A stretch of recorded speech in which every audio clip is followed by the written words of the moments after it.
Olá, telespectadores, bem-vindos novamente ao programa Cepalpenas Yemen. Como já sabemos, este programa tem como objetivo apresentar-vos as últimas informações ocorridas na comunidade dos países de língua portuguesa. Iniciamos com a primeira informação.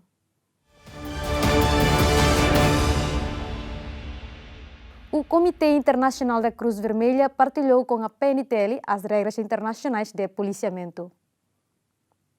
Decorreu nesta terça-feira no Hotel ZL Villa em Fatuhada, Dili, um seminário sobre as normas internacionais de policiamento. O evento contou com a participação dos comandantes dos municípios e representantes do Comitê Internacional da Cruz Vermelha e do Comando da Unidade Especial da PNTL. O colóquio tem por objetivo a partilha de experiências sobre os diferentes regulamentos policiais existentes em vários países. O Comitê Internacional da Cruz Vermelha trabalha em mais de 100 países no mundo, numa ligação, num diálogo preventivo com as polícias. O que é que isto quer dizer?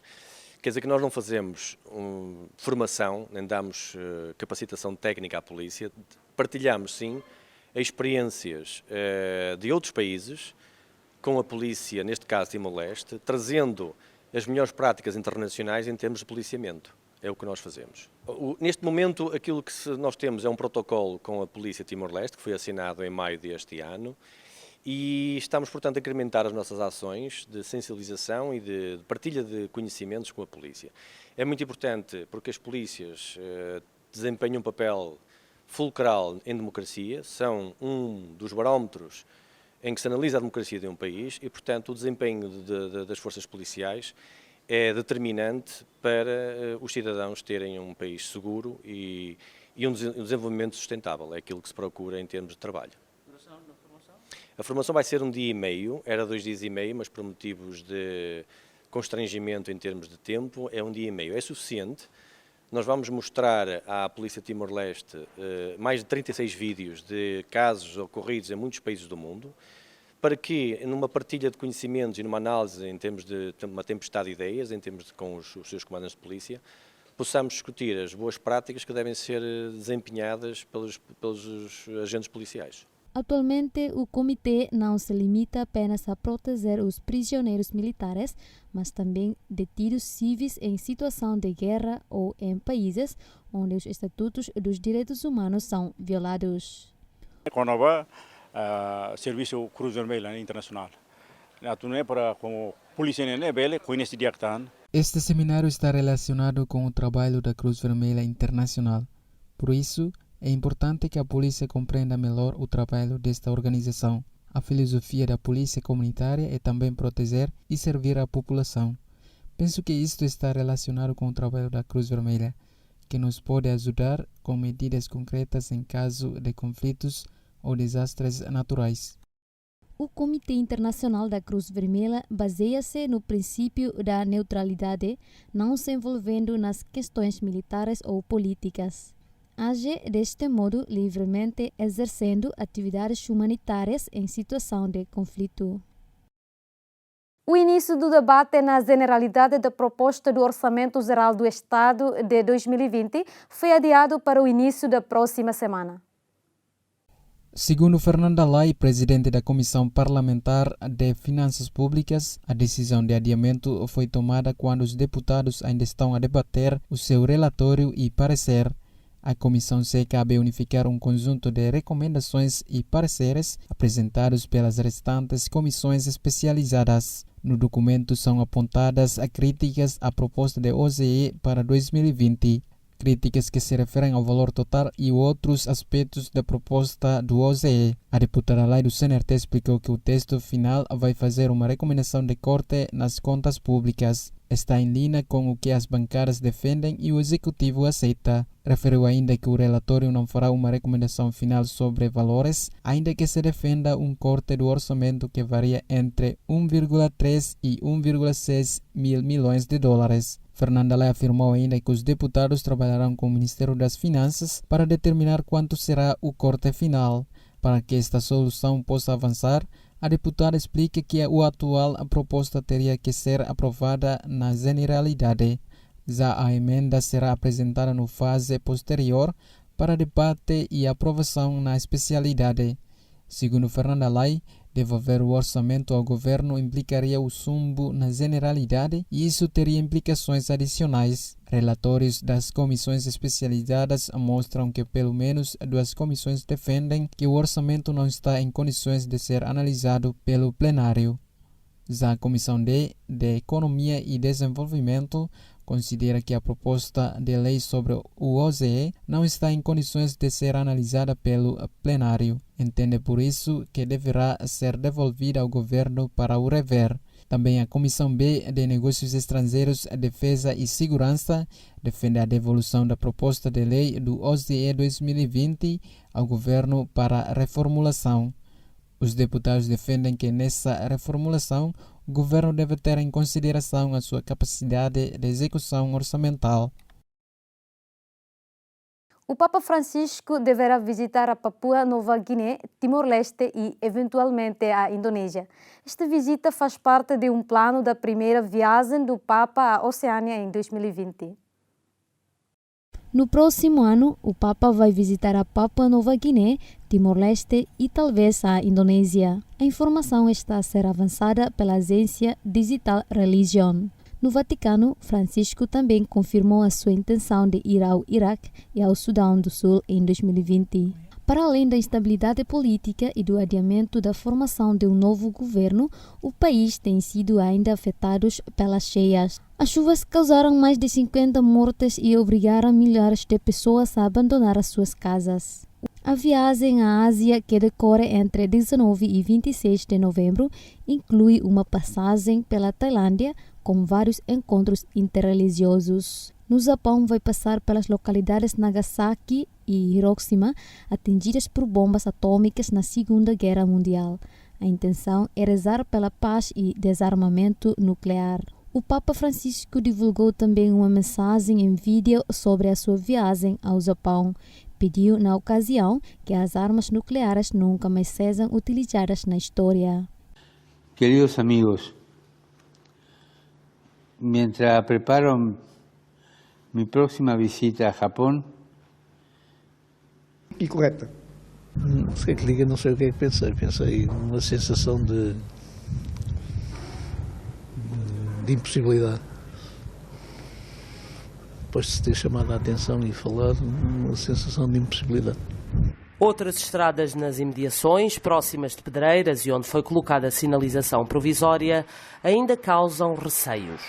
Em Borba e Vila Viçosa, as pessoas não se conformam por terem ficado sem a estrada 255. Aquela estrada é essencial. E é uma vergonha, como não há alternativa ou como é que aquilo sucedeu. Portanto, já deviam ter feito outra estrada ali ao lado, já deviam ter alargado a estrada, uma situação, porque isto de Vila Viçosa de facto está a morrer. E Borba é igual a isto e tinha movimento entre as duas terras. E neste momento não. Perde-se e começa-se a perder negócios e tudo mais. A ferida está sempre aí, porque basta terem cortado a estrada de Papardais e para Bencatela e está interrupta com sinais há um ano, que ainda continuam a estar com sinais, para a ferida estar sempre aberta. Nunca a sararam. Isso aí, se quisessem vontade política, as duas três estavam ali ao lado, é aterrarem-nos numa semana a terra ao canto da pedreira. E está o problema resolvido e não há semáforos nenhuns. A derrocada causou a morte de 2 operários de uma empresa de mármores e de outros 3 homens, que seguiam em 2 automóveis que caíram quando lhes faltou o chão. Familiares e herdeiros das vítimas já foram indemnizados pelo Estado. O inquérito judicial tem 9 arguidos, mas ainda não terminou. Em Portugal, turistas de diversas nacionalidades rumam no outono à Serra da Lousã. O objetivo da viagem é participar na colheita de cogumelos comestíveis, podendo ainda desfrutar da gastronomia.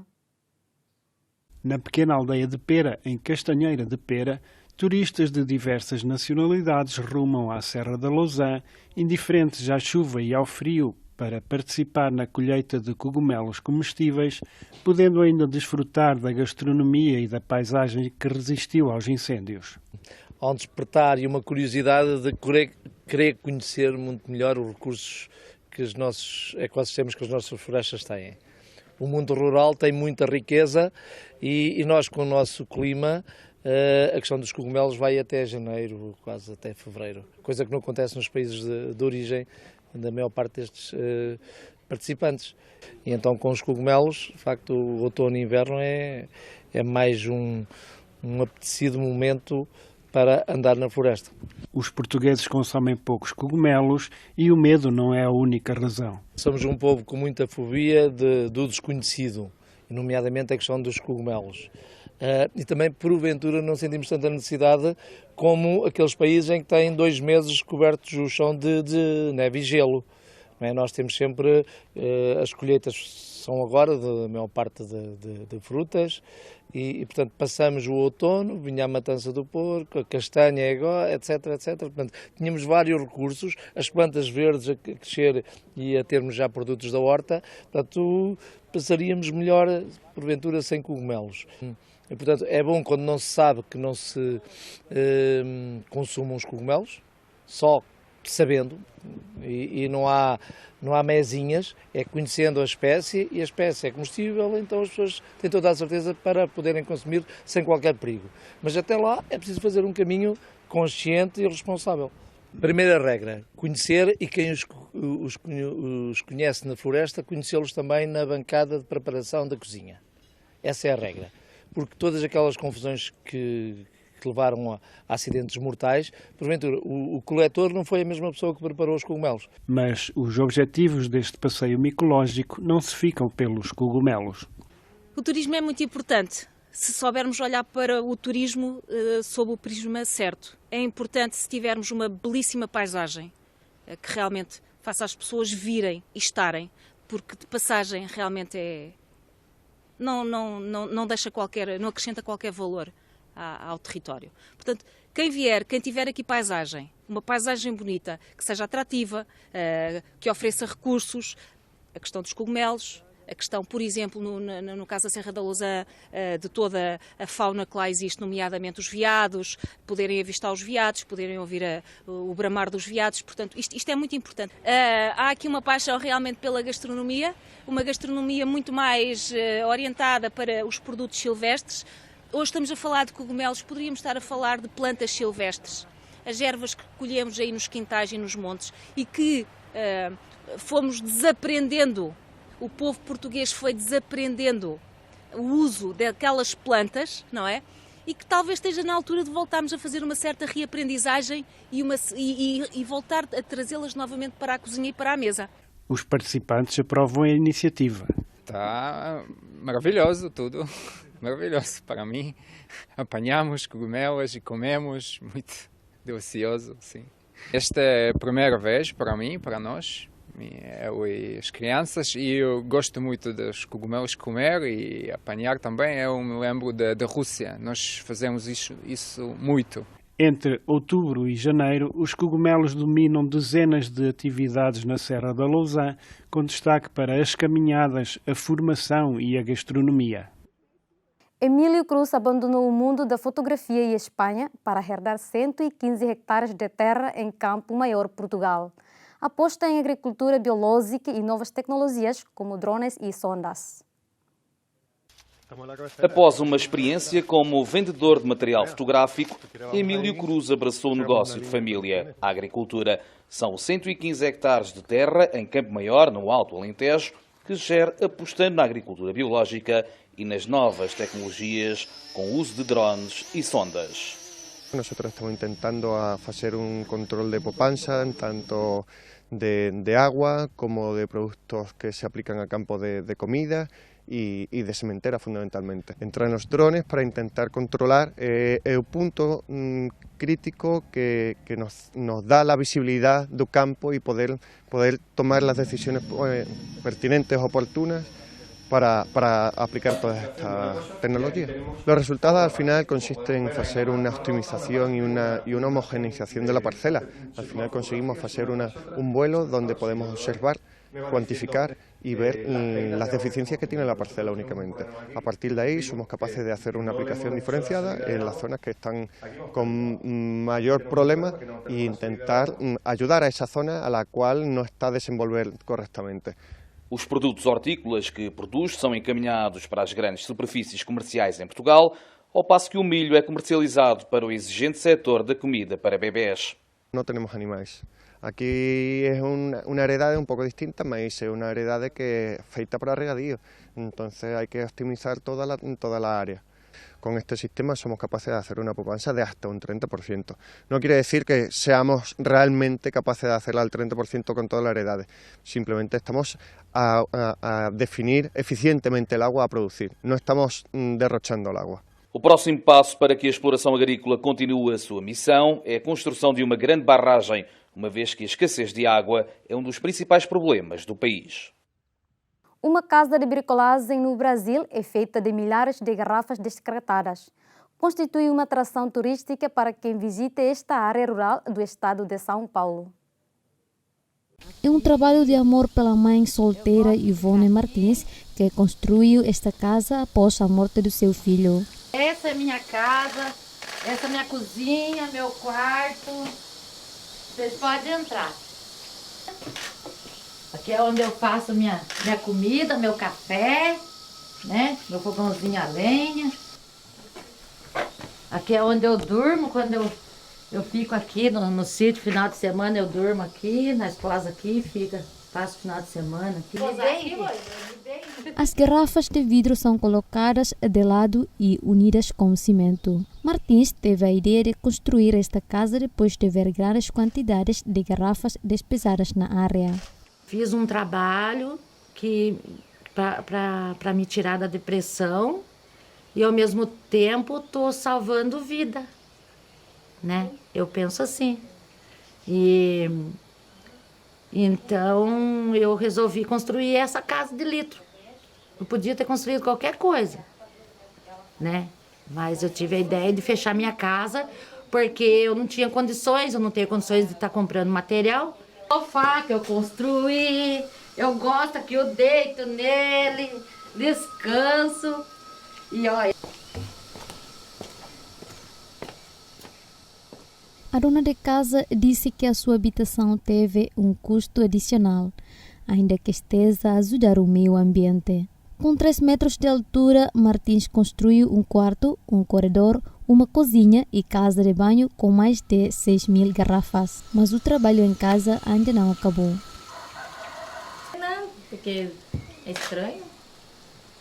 Como que vai fazer uma casa de litro, né? Como que vai aguentar a parede? Aqui tem mais de 10.000 litros de vidro, né? De garrafa de vidro. E comecei em novembro de 2017, né? Que eu comecei a construir aqui. E essas garrafas eu comecei pegando lá na reciclagem da garagem. Nasci e me criei na roça, né? Eu tive meu primeiro casamento, não deu certo. Criei meus filhos sozinha. Minhas filhas têm o maior orgulho de mim porque eu fui pai e mãe, né? E eu costumei na roça, no sítio. Então, e daí ter feito essa casa de litro para sair se recuperar de uma depressão, para mim, eu me sinto uma guerreira. Martins está também a pensar em rechear a sua moradia com outros materiais reciclados para fabricar móveis.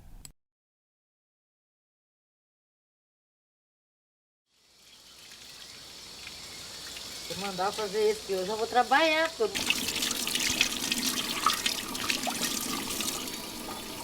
Faço meu café e venho para cá, que eu passo o dia. Aqui eu planto, eu colho.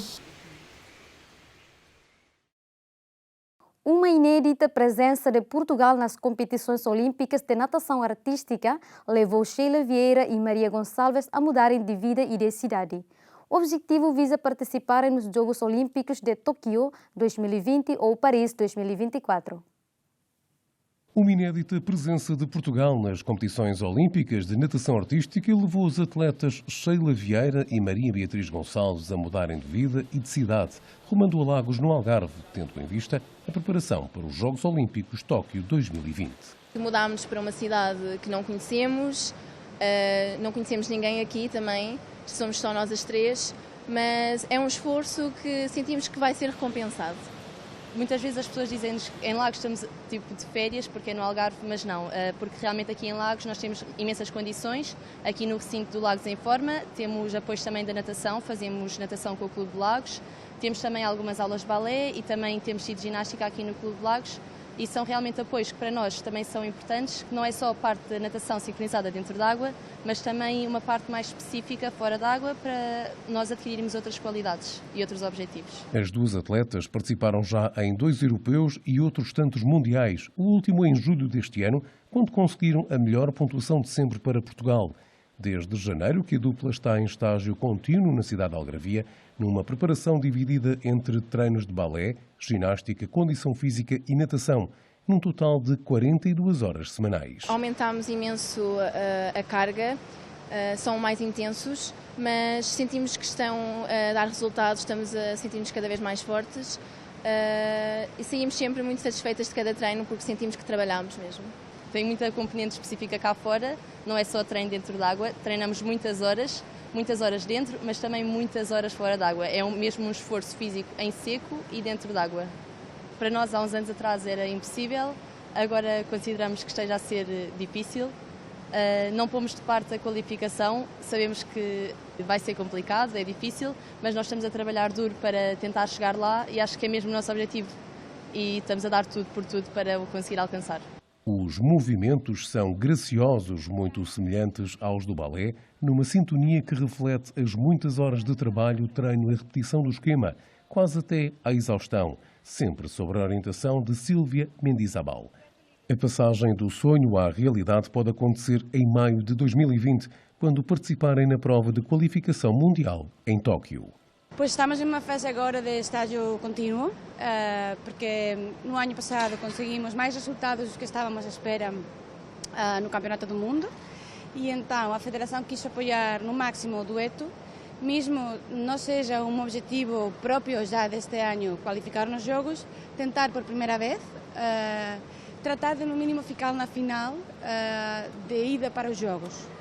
Nós temos que ir para Tóquio no 1º de maio, temos ali uma competição que chama-se Olympic Qualification, que vai depois de umas quantas qualificações que já foram feitas durante alguns torneios, durante algumas competições, e restam uns quantos duetos para passar e umas quantas equipas. Ali há uma competição onde todos lutam por aquelas vagas que faltam, e nós temos que apresentar o dueto técnico, o dueto livre e depois fazer mais uma final, que são os últimos duetos que ficam para ir ou não ir ou ser ligados no último momento. O nosso objetivo é mesmo participar nessa final. Até lá, as três vão manter o ritmo de trabalhos para que a estreia olímpica de Portugal nesta modalidade aconteça já no próximo ano. O presidente do PSD de Portugal, Rui Rio, afirmou que não se pode abusar no aumento do salário mínimo nacional. Defendeu também que o valor deve ser idêntico para o privado e para a função pública. Para o próximo ano, depois de termos consultado os parceiros sociais e ponderado as suas propostas, o Governo irá amanhã aprovar em Conselho de Ministros o valor do salário mínimo nacional, fixando em 635 euros mensais.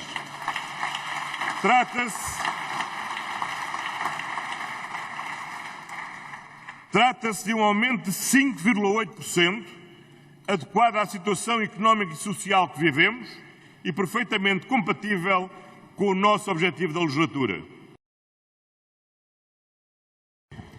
Disse ali, se bem entendi, que o salário mínimo nacional, se subisse à taxa da inflação, chegaria a 673 euros em 2023. Isso somado com a produtividade, posso eu ter ouvido mal. Mas é isso mesmo, ou seja, se nós aplicarmos a inflação acrescida da produtividade, nós daríamos aumentos de salário mínimo nacional de 2,9% ao ano, e atingiria, naturalmente, os tais 673 em 2023. Nós entendemos que é pouco e nós próprios fizemos o desafio de chegar a 700 euros. Chegar a 700 euros em 2023 significa que o aumento não é de 2,9% ao ano, mas de 3,9%. Portanto, já vamos falar 1% daquilo que seria o salário mínimo nacional de equilíbrio.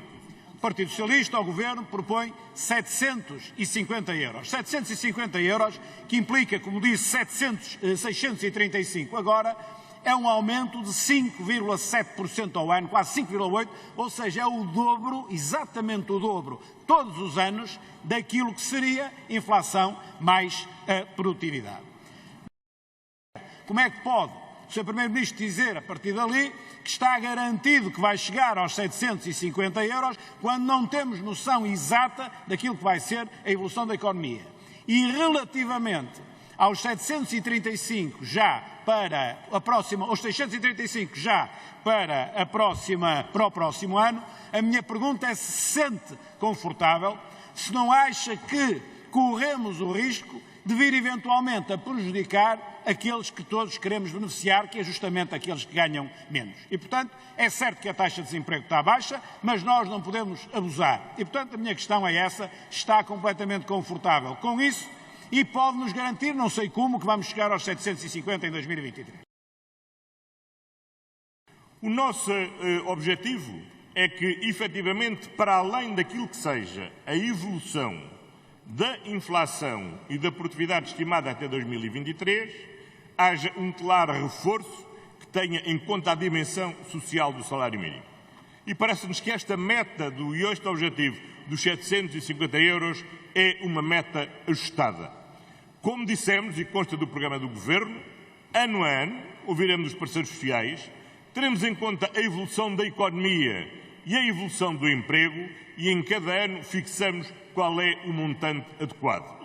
Para 2020, sentimos absolutamente confortáveis em começar com aquela que, em condições normais, deveria ser e poderia ser a trajetória anual de evolução até aos 750 euros, que são estes 5,8%. É assim que começamos e esperamos que a economia e o emprego nos deem boas razões para podermos continuar nesta trajetória. É evidente que, em sentido formal, pode não existir o salário mínimo nacional da função pública, mas todos nós sabemos que na função pública ninguém ganha menos do que 635 euros neste momento e no privado ninguém ganha menos de 600 euros.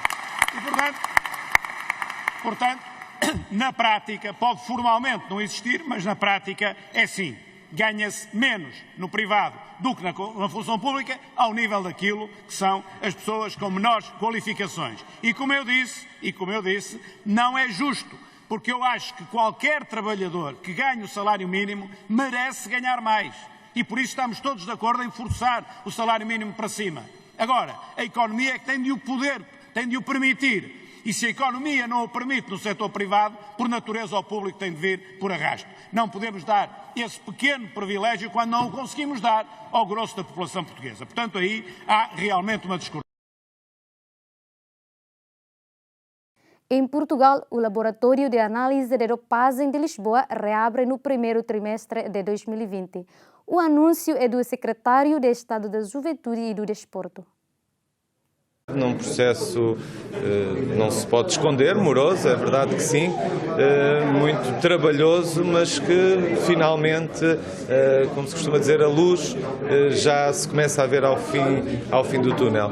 O nosso laboratório, durante alguns anos, e esta, digamos, não é uma crítica, como muitas vezes, de alguns responsáveis políticos ouvimos, de culpar o passado. Nós, enfim, esse é um facto, o país passou por um momento difícil, que foram aqueles anos de constrangimentos financeiros com a presença, inclusive, da Troika no nosso país, e o laboratório foi alvo de desinvestimento sucessivo, quer nos seus recursos humanos, quer nos seus recursos técnicos e mesmo de equipamentos, e também demorou algum tempo, eu diria, nós conseguimos repor e reverter essa situação de desinvestimento. A verdade é que, depois de um investimento não só nos recursos humanos, não só nos equipamentos técnicos, na implementação de métodos que, entretanto, a Autoridade Mundial Antidopagem antidopagem obrigava o laboratório a cumprir e que, enfim, não estávamos ainda preparados em 2016 para o fazer.